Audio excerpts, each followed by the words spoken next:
ومن كل معاوني وزير الداخلية ومن كل ضباط وزارة الداخلية، وأطلب من كل ساكني العاصمة أن يتعاونوا معهم.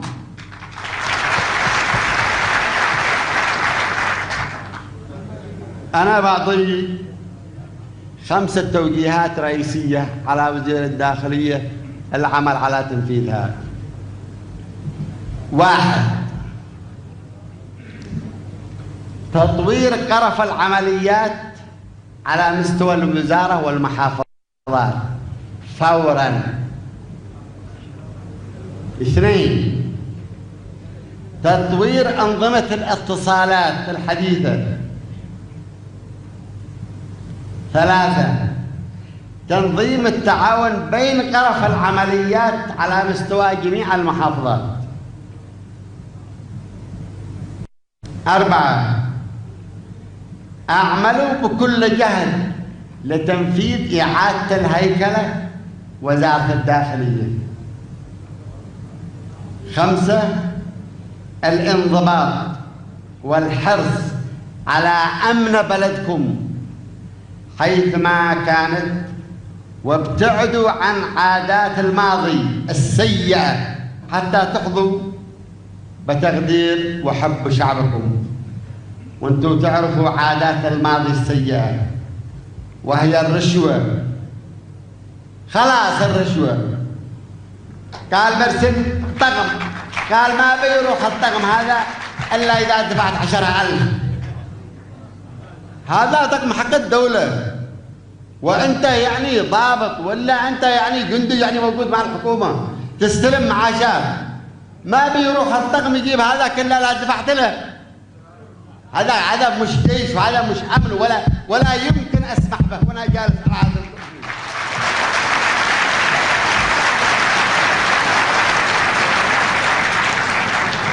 خلاص يكفي. مشينا في هذا 50 سنة وإحنا نمشي على هذا النوع. خلاص يكفي إلى هنا وخلاص.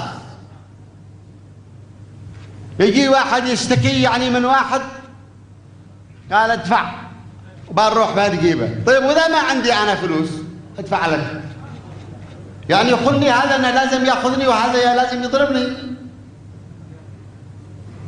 هذا عيب في حق الشرطة، عيب في حاملة الدكتورة والماجستير.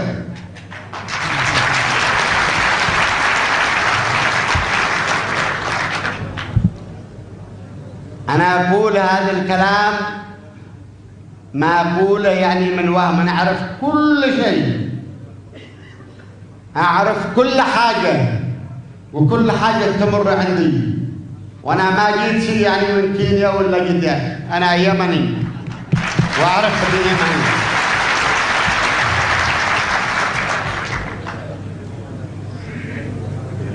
أنا يألمني الكلام عندما تجيني يعني الشركات التي تريد تطور اليمن والذي تريد تبني اليمن، وهم يطرحون علي هل تقدروا تحمونا؟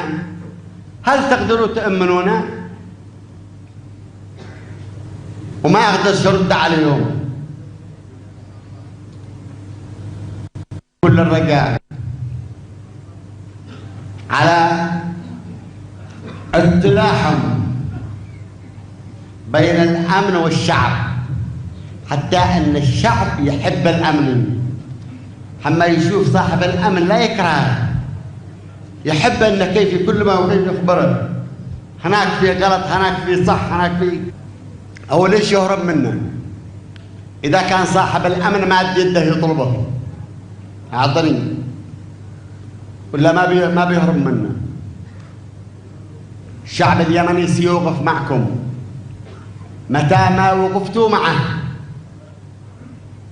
سيوقف معكم الشعب، وأنا متأكد إذا وقفتوا معه. النقطة الأخرى،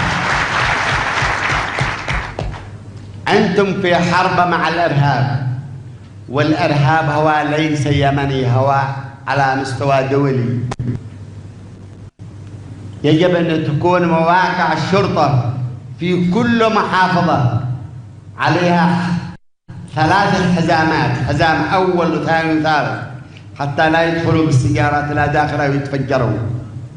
وإذا يتفجروا في أي مقر محافظة على مستوى المحافظة يتفجروا داخله، تأكدوا أني باتخاذ الإجراءات، وستكون إجراءاتي صارمة.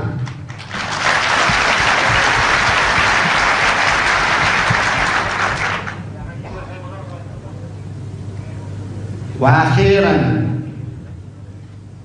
عندما يكونون الحراسات على أي مؤسسة من المؤسسات ما يتغدوا كلهم دفرة يخلون الحراسة، يطرحوا منهم نص وراء ونص يأكلون، وبعدين النص الثاني يأكل، يعملوا لهم 2 صحون.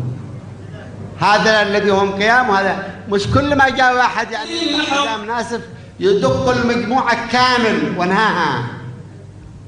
الإنسان يكون عنده عقل، ما يسمح بهذا الشكل يعني.